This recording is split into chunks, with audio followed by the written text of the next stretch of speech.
Hi everyone, welcome back to my channel. I'm Aarti Kaushik, your tutor, again here with another video. And in this particular video, we are going to discuss type of इलेक्ट्रोफोर्सेस, जिसमें हम बात करेंगे jail इलेक्ट्रोफोर्सेस की। तो हमने पिछली video में introductory section discuss किया था इलेक्ट्रोफोर्सेस का, जिसमें हमने प्रिंसिपल समझा था, टाइप्स समझे थे और जनरल प्रोसीजर समझा था। तो हमने वहाँ पे समझा था कि डिफरेंट मीडियम हम यूज़ करते हैं अपने बायोमोलिक्यूल्स को सेपरेट करने के लिए। तो यहाँ पे जेल इलेक्ट्रोफोर्सेस में हमारा जो मीडियम है वो जेल हो जाता है, इसी वजह से यहाँ पे हम इसको क्या बोलते हैं, जेल इलेक्ट्रोफोर्सेस। तो let's understand what this procedure is and for what purpose it is used. तो जेल इलेक्ट्रोफोर्सेस हमारा एक टॉपिक है जो हमारा SPSC PGT बायोलॉजी के सिलेबस में दिया गया है, ठीक है। और अगर दूसरे एग्ज़ाम्स के लिए भी आप प्रिपेयर कर रहे हो, जो PGT बायोलॉजी के एंट्रेंस एग्जामिनेशंस हैं, उनके लिए भी टेक्निक्स में ये टॉपिक इंपॉर्टेंट हो जाता है। अदरवाइज़ अगर आप ग्रेजुएशन के स्टूडेंट हो, मास्टर्स के स्टूडेंट हो, तो भी आप ये टॉपिक स्टडी करते हो, तो आप सभी ये वीडियो देख सकते हैं, क्योंकि इसमें मैं जनरल प्रिंसिपल, हमारे टाइप्स ऑफ जेल इलेक्ट्रोफोर्सेस और उनमें हम क्या यूज़ करते हैं, उन सब के बारे में डिस्कस करूँगी। तो जो जेल इलेक्ट्रोफोर्सेस होती है वो क्या होती है, एक लेबोरेटरी टेक्निक है जिसमें हम किसको सेपरेट करते हैं, अपने बायोमोलिक्यूल्स को, जैसे कि DNA, RNA एंड प्रोटीन्स। तो DNA, RNA, प्रोटीन्स को हम यहाँ पे सेपरेट करते हैं अंडर एन इलेक्ट्रिक फील्ड, ठीक है। हम इलेक्ट्रिक फील्ड में जब DNA, RNA एंड प्रोटीन को सेपरेट करते हैं तो किसके बेसिस पे करते हैं? देखो, DNA और RNA के अंदर फॉस्फोरिक एसिड होता है जो इसको नेगेटिव चार्ज प्रोवाइड करता है। तो जब भी मैं इलेक्ट्रिक फील्ड प्रोवाइड करूँगी तो दो इलेक्ट्रोड होंगे, एक पॉजिटिव इलेक्ट्रोड होगा, एक नेगेटिव इलेक्ट्रोड होगा, ठीक है। तो जो हमारे इलेक्ट्रोड है उसके अंदर जो चार्ज मोलिक्यूल है वो या तो नेगेटिव इलेक्ट्रोड की तरफ मूव करता है या पॉजिटिव की तरफ मूव करता है, जिसकी वजह से उसके जो फ्रेगमेंट है वो सेपरेट हो जाते हैं। दूसरा, साइज़ के बेसिस पे, अगर किसी बायोमोलिक्यूल का DNA, RNA या प्रोटीन का मोलिकुलर साइज़ बहुत लार्ज है तो उसके फ्रेगमेंट स्लो मूव करेंगे। अगर उसके फ्रेगमेंट का मोलिकुलर साइज़ कम है तो वो फास्ट मूव करेंगे। तो फ्रेगमेंट की मूवमेंट अलग अलग होगी, अलग अलग फ्रेगमेंट हमें मिल जाएंगे। शेप के ऊपर, किसी का 2 डायमेंशनल स्ट्रक्चर होता है प्रोटीन का, एंजाइम्स का, या किसी का 3 डायमेंशनल होता है, किसी का क्वाटर्नरी स्ट्रक्चर होता है। तो जो कन्फर्मेशन है उसके बेसिस पे भी हम यहाँ पे फ्रेगमेंट को सेपरेट कर सकते हैं अंडर एन इलेक्ट्रिक फील्ड। तो इलेक्ट्रोफोर्सेस क्या है? It is a laboratory technique. It is used to separate DNA, RNA and proteins based on their size, charge and sometimes shape. Shape का मतलब है कि वो हेलिकल टर्न फॉर्म कर रखे हैं, उनकी सुपर कोइलिंग हो रखी है, सेकेंडरी स्ट्रक्चर है, टर्शियरी स्ट्रक्चर है, क्वाटर्नरी स्ट्रक्चर है, ठीक है। उसके बेसिस पे हम सेपरेट करते हैं अंडर एन इलेक्ट्रिक फील्ड। और ये इलेक्ट्रिक फील्ड का अप्लाई करते हैं हम इन मीडियम, जिस मीडियम में हम इन मॉलिक्यूल्स को सेपरेट करेंगे वो मीडियम यहाँ पे क्या होगा, gel matrix in gel electrophoresis. Gel electrophoresis में जो मीडियम होता है वो क्या होता है, जेल मैट्रिक्स होता है। तो क्या प्रिंसिपल है इसका प्रिंसिपल ये है कि यहाँ पे हम चार्ज्ड मॉलिक्यूल्स को सेपरेट करते हैं on the basis of their charge and on the basis of their molecular size. जैसे फॉर एग्जांपल DNA और RNA हमारे नेगेटिवली चार्ज्ड मॉलिक्यूल होते हैं क्योंकि इनके अंदर फॉस्फोरिक एसिड होता है। तो ये एनोड की तरफ, यानी कि पॉजिटिवली चार्ज एनोड की तरफ मूव करते हैं।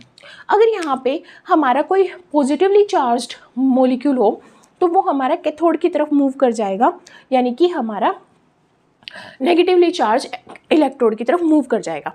दूसरा, यहाँ पे जो मॉलिक्यूल होते हैं वो मोलिकुलर साइज के बेसिस पे सेपरेट किए जाते हैं। जितना ज़्यादा मोलिकुलर साइज उतनी कम मूवमेंट, तो वो स्लो मूव करेगा ऐसा फ्रेगमेंट जिसका मोलिकुलर साइज ज़्यादा है। जिसका स्मॉल मोलिकुलर साइज है वो फास्ट मूव करेगा। तो अलग अलग हमें क्या मिल जाएंगे, फ्रेगमेंट मिल जाएंगे, अलग अलग बैंड्स मिल जाएंगे, ठीक है। तो यहाँ पे प्रिंसिपल क्या है, चार्ज पार्टिकल्स को एक इलेक्ट्रिक फील्ड के अंदर सेपरेट किया जाता है on the basis of their charge and on the basis of their molecular size. अब जब हम जेल इलेक्ट्रोफोर्सेस करते हैं तो जेल इलेक्ट्रोफोर्सेस 2 टाइप की होती है, एक होती है एगारोस जेल एंड एक होती है पॉलीएक्राइल अमाइड जेल इलेक्ट्रोफोर्सेस, जिसको हम शॉर्ट में पीज बोलते हैं। अब ये जो एगारोस जेल है एंड पॉलीएक्राइल अमाइड जेल है, ये अलग अलग है। क्यों है अलग अलग? क्योंकि इसके अंदर हम एगारोस जेल यूज़ करते हैं और इसके अंदर हम एक पॉलीमर यूज़ करते हैं एक्राइल अमाइड का, जो कि सिंथेटिक होता है। ठीक है। तो ये सिंथेटिक होता है पोली एक्राइल अमाइड, जिसकी क्रॉस लिंकिंग करवाई जाती है बिस एक्राइल अमाइड के साथ। और क्रॉस लिंकिंग के लिए यहाँ पे हमें चाहिए होता है APS, APS यानी कि अमोनियम पर सल्फेट एंड टेमिड। ठीक है, इसको हम मिक्स करते हैं ट्रिस HCl के अंदर, जो कि एक बफर होता है। बफर क्या करता है, pH मेंटेन करता है। तब हमारी क्रॉस लिंकिंग हो जाती है, पॉलीमर बन जाते हैं किसके, पॉली एक्राइल अमाइड जेल के। तो यहाँ पे जेल के बेसिस पे हम जेल इलेक्ट्रोफोर्सेस को क्लासीफाई करते हैं, एगारोस जेल इलेक्ट्रोफोर्सेस में and polyacrylamide gel electrophoresis में। अगर मैं दोनों टाइप की जेल इलेक्ट्रोफोर्सेस के अंदर कंपोनेंट्स की बात करूं कि क्या क्या कंपोनेंट हम इसके अंदर यूज़ करेंगे, तो सबसे पहले हमें जेल मैट्रिक्स चाहिए। जो जेल मैट्रिक्स या तो एगारोस जेल इलेक्ट्रोफोर्सेस हो सकता है या फिर हमारा पॉली एक्राइल अमाइड जेल हो सकता है। ठीक है, फिर हमें इलेक्ट्रोफोर्सेस बफर चाहिए। बफर चाहिए हमें pH को मेंटेन करने के लिए। तो यहाँ पे हमारा pH को मेंटेन करने के लिए हम TAE का यूज़ करते हैं, यानी कि ट्रिस एसीटेट EDTA का यूज़ करते हैं। EDTA की फुल फॉर्म होती है ethylene diamine tetra acetic acid. तो tris acetate EDTA ethylene diamine tetra acetic acid. ठीक है, ethylene diamine tetra acetic acid. तो ट्रिस एसीटेट EDTA किसके लिए यूज़ किया जाता है, न्यूक्लिक एसिड के लिए। न्यूक्लिक एसिड यानी कि DNA और RNA। जब हम DNA और RNA का सेपरेशन करते हैं तब हम बफरिंग के लिए, बफरिंग मतलब कि pH मेंटेन करने के लिए, एल्कलाइन बनाने के लिए सॉल्यूशन को हम TAE का यूज़ करते हैं, ट्रिस एसीटेट EDTA। और ऐसे मॉलिक्यूल्स को सेपरेट करने के लिए जिनका साइज़ मोर देन 12 kb का होता है, मोर देन 12 kb का साइज़ जिनका होता है, जो लार्ज साइज़ के मॉलिक्यूल्स होते हैं उनको सेपरेट करने के लिए भी TAE का यूज़ किया जाता है। सेकेंड बफर जो हम यूज़ करते हैं TBE यूज़ करते हैं। TBE यानी tris borate EDTA ethylene diamine tetra acetic acid. तो ट्रिस बोरेट EDTA ऐसे मॉलिक्यूल को सेपरेट करने के लिए यूज़ किया जाता है जो स्मॉल साइज़ के होते हैं, यानी कि लेस देन 1 kb के होते हैं। ठीक है, उसके बाद हम क्या करते हैं, DNA सैंपल प्रिपेयर करते हैं, DNA सैंपल या प्रोटीन सैंपल या RNA सैंपल। ठीक है, तो जब हम सैंपल प्रिपेयर करते हैं तो सैंपल को हम अलग अलग चीज़ों के साथ मिक्स करते हैं, जैसे लोडिंग डाई के साथ मिक्स कर सकते हैं। लोडिंग डाई के साथ मिक्स करने का मतलब होता है कलर देना, ताकि हम लास्ट में इसको अल्ट्रावायलेट रेस या ब्लू लाइट के नीचे विजुअलाइज कर सकें। बैंड्स को विजुअलाइज करने के लिए यहाँ पे हम loading dye, colourful loading dye का यूज़ करते हैं, जैसे ब्रोमोफिनोल ब्लू या जाइलिन साइनोल, ब्रोमोफिनोल ब्लू या जाइलिन साइनोल। या फिर हम क्या करते हैं, जो लोडिंग डाई होती है ये क्या करती है, सॉल्यूशन की डेंसिटी को भी बढ़ा देती है। तो ये सॉल्यूशन की डेंसिटी को भी बढ़ाएगी और हमारे सैंपल को कलर भी देगी। दूसरा हम यूज़ कर सकते हैं सॉल्ट का, जैसे ट्रिस HCl का यूज़ कर सकते हैं, या कुछ मेटल चिलेटर का यूज़ कर सकते हैं, जैसे EDTA ethylene diamine tetra acetic acid. तो जो ये मेटल चिलेटर होते हैं यानी EDTA होता है, ये क्या करता है, जब मैं DNA या RNA को सेपरेट करूंगी तो यहाँ पे न्यूक्लियेजेस एंजाइम भी प्रेजेंट होते हैं, जो क्या कर सकते हैं, अगर RNAs होगा तो वो RNA को डिग्रेड कर सकता है, अगर DNAs होगा तो वो DNA को डिग्रेड कर सकता है। तो ये न्यूक्लियेजेस के इफेक्ट को कम करते हैं, कौन, चिलेटिंग एजेंट, जैसे EDTA एक्ट करता है एज अ चिलेटिंग एजेंट। फिर हम पावर सप्लाई प्रोवाइड करते हैं। पावर सप्लाई हमारी स्टार्टिंग में जब पावर सप्लाई देते हैं तो हर पर सेंटीमीटर पे 3 to 5 वोल्ट हम बढ़ाते जाते हैं फॉर 2 to 4 आवर्स, ताकि जो हमारा यहाँ पे ट्रैकिंग डाई है वो ईजिली स्प्रेड हो जाए। पहले वो स्प्रेड होगी, इसलिए 3 to 4 आवर्स हम 3 to 5 वोल्ट की वोल्टेज प्रोवाइड करते हैं पर सेंटीमीटर। उसके बाद हम वोल्टेज बढ़ाते हैं, 115 हो सकती है, 220 हो सकती है, डिपेंडिंग ऑन द सैंपल। फिर स्टेनिंग डाई का यूज़ करते हैं। स्टेनिंग डाई क्या करेगी, हमारे सैंपल को स्टेन करेगी और लास्ट में अल्ट्रावायलेट रेस और ब्लू लाइट के नीचे देखने में हेल्प करेगी। जैसे इथिडियम ब्रोमाइड का यूज़ करते हैं हम क्या करने के लिए, एगारोस जेल में अपने सैंपल को देखने के लिए, और SYBR का यूज़ करते हैं या जेल रेड का यूज़ करते हैं in place of ethidium bromide, क्योंकि इथिडियम ब्रोमाइड टॉक्सिक होता है, हार्मफुल होता है। अगर if I am working with ethidium bromide तो मेरे को बहुत केयरफुल रहना पड़ेगा। तो इसके लिए अगर मैं इथिडियम ब्रोमाइड यूज़ ना करके कोई सेफ़ ऑप्शन चूज़ करना चाहूँ तो मैं SYBR डाई का और जेल रेड का यूज़ करूँगी अपने सैंपल को स्टेन करने के लिए। फिर मैं अल्ट्रा वायलेट रेज या ब्लू लाइट के ट्रांस इल्यूमिनेटर की हेल्प से अपने बैंड्स को विजुलाइज कर लूँगी। तो ये था जनरल कंपोनेंट कि हम क्या क्या कंपोनेंट यूज़ करते हैं जेल इलेक्ट्रोफोरेसिस में। अब हम बात करते हैं एगारोस जेल इलेक्ट्रोफोरेसिस और पॉलीएक्राइल अमाइड जेल इलेक्ट्रोफोरेसिस में क्या डिफरेंस है। देखो, एगारोस जेल इलेक्ट्रोफोरेसिस हमारे डीएनए और आरएनए के फ्रेगमेंट को सेपरेट करने के लिए यूज़ की जाती है। ऐसे डीएनए और आरएनए के फ्रेगमेंट जिनका साइज 100 बेस पेयर टू 25 केबी के बीच में लाई करता है, 100 बेस पेयर टू 25 केबी के बीच में लाई करता है। और यहाँ पे हम नेचुरल पॉलीसेक्राइड का यूज़ कर रहे हैं, यानी कि एगारोस का यूज़ कर रहे हैं, जो कि एक सीवीड से ऑब्टेन किया जाता है। यहाँ पे जब हम वेल्स बनाते हैं जिसके अंदर सैंपल लोड किया जाता है, उनका साइज लार्ज होता है। यहाँ पे एगारोस जेल को हम हॉरिजॉन्टली रन करवाते हैं। यहाँ ये जो टेक्निक है ये सिंपल होती है, इसमें कोई टॉक्सिक सब्सटेंस हम यूज़ नहीं करते और इसको हमें सिर्फ मेल्ट करना होता है एगारोस को और वेल्स के अंदर पोर कर देना होता है। इसकी रिजोल्यूशन पावर लो होती है। पर जब मैं पॉलीएक्राइल अमाइड जेल इलेक्ट्रोफोरेसिस यानी कि पेज की बात करूं तो ये सेपरेट करती है प्रोटीन्स को, न्यूक्लिक एसिड को, न्यूक्लिक एसिड, आरएनए, डीएनए। यहाँ पे ये सेपरेट कर सकती है ऐसे फ्रेगमेंट्स को जिनका साइज 1 बेस पेयर टू 1 केबी के बीच में लाई करता है, 1 बेस पेयर टू 1 केबी के बीच में। ये एक सिंथेटिक डाई है जिसको हम लेबोरेटरी में प्रिपेयर करते हैं with the help of एक्राइल amide and बिस एक्राइल अमाइड। यहाँ पे क्रॉस लिंकिंग की जाती है एक्राइल अमाइड एंड बिस एक्राइल अमाइड की, जिसकी वजह से क्रॉस लिंकिंग करके एक पॉलीमर बनता है और उस पॉलीमर की चेन जब बन जाती है तो वो पॉलीएक्राइल अमाइड बनाता है। अब इस क्रॉस लिंकिंग के लिए भी हमें कुछ मटेरियल चाहिए होता है, जैसे APS, अमोनियम परसल्फेट या टेमिड, जिसको हम ट्रिस HCl में मिक्स करते हैं ताकि यहाँ पे बफरिंग हो सके, pH मेंटेन हो सके और क्रॉस लिंकिंग हो सके। यहाँ पे जब हम वेल्स यूज़ करते हैं पेज के अंदर तो उनका साइज़ बहुत स्मॉल होता है, क्योंकि ये बहुत स्मॉल साइज़ के फ्रेगमेंट को सेपरेट करने के लिए यूज़ करते हैं। और जो पेज होती है उसको हम वर्टिकली रन करते हैं और एगारोस को हम हॉरिजॉन्टली रन करते हैं। यहाँ पे हमें एक्राइल अमाइड की जरूरत पड़ती है, जो कि एक न्यूरोटॉक्सिन होती है जो हमारे नर्वस सिस्टम पे अटैक करती है, तो हमारे लिए टॉक्सिक है। तो हमें केयरफुल रहना पड़ेगा जब हम पॉलीएक्राइल अमाइड जेल इलेक्ट्रोफोरेसिस का यूज़ कर रहे हैं।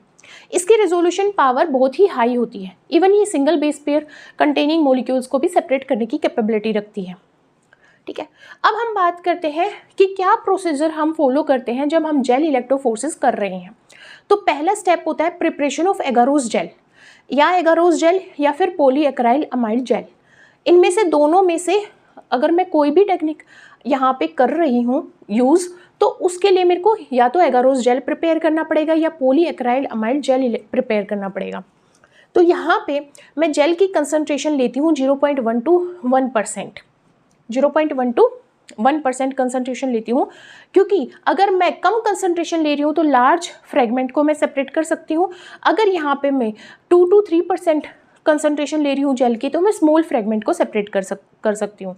तो यहाँ पे मैं कंसनट्रेशन लेती हूँ 0.5 to 1%।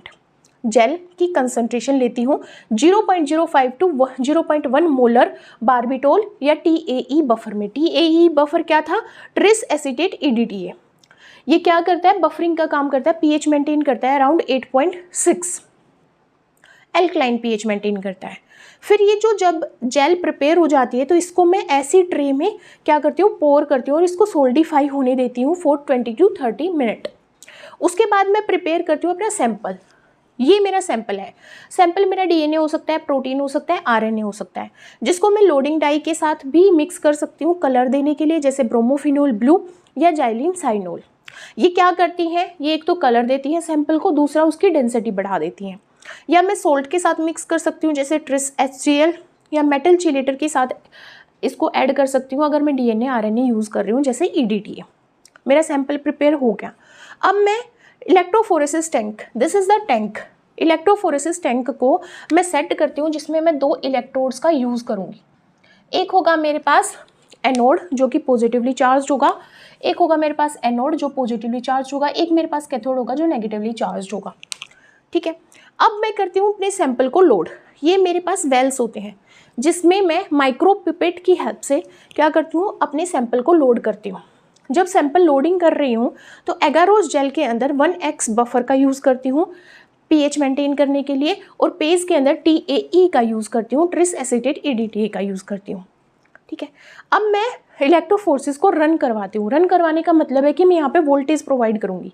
तो 3 to 4 आवर्स के लिए या 2 to 4 आवर्स के लिए मैं क्या करती हूँ, 3 to 5 वोल्ट की ही वोल्टेज देती हूँ पर सेंटीमीटर, ताकि जो मेरी ट्रैकिंग डाई है वो क्या कर सके, मेरे मीडियम के अंदर माइग्रेट कर सके। उसके बाद मैं अपनी वोल्टेज बढ़ा दूंगी डिपेंडिंग ऑन द सॉल्यूशन। फिर मैं स्टेन करूंगी और विजुअलाइज करूंगी। स्टेन करने के लिए अगर मैं एगारोस जेल यूज़ कर रही हूँ तो इथिडियम ब्रोमाइड या SYBR सेफ डाई का यूज़ करती हूँ मैं, और इसको विजुअलाइज करा जाता है अल्ट्रावायलेट लाइट के अंदर या फिर ब्लू लाइट के अंदर। इसको ट्रांस इल्यूमिनेटर्स की हेल्प से बैंड्स को विजुअलाइज किया जाता है।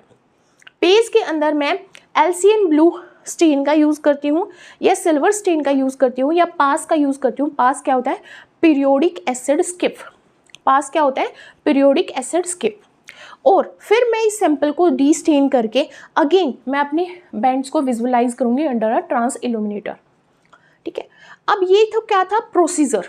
अब मैं बात करती हूँ कि कौन कौन से फैक्टर्स हैं जो अफेक्ट करते हैं मेरी जेल इलेक्ट्रोफोर्सेस को।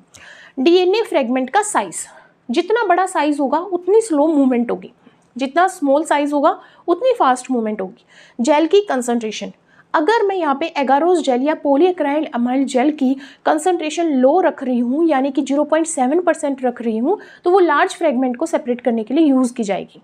अगर हाई कंसंट्रेशन रख रही हूँ 2 to 3%, तो स्मॉल फ्रेगमेंट को सेपरेट करने के लिए यूज़ की जाएगी। वोल्टेज, कितनी वोल्टेज मेरे को यूज़ करनी है डिपेंडिंग ऑन द सैंपल। अगर बहुत हाई वोल्टेज मैं यूज़ कर लूँगी तो मेरे सैंपल डीनेचर भी हो सकते हैं। बफर की कंपोजिशन, मेरे को कितना एल्कलाइन मीडियम चाहिए, कितना मेरा न्यूट्रल मीडियम चाहिए। ठीक है, बफर की कंपोजिशन मैटर करती है। और DNA की conformation, DNA super helical turn form कर रखा है, single standard DNA, double standard DNA है। एप्लीकेशंस कहाँ है, कहाँ पे मैं जेल इलेक्ट्रोफोर्सेस को यूज़ करती हूँ।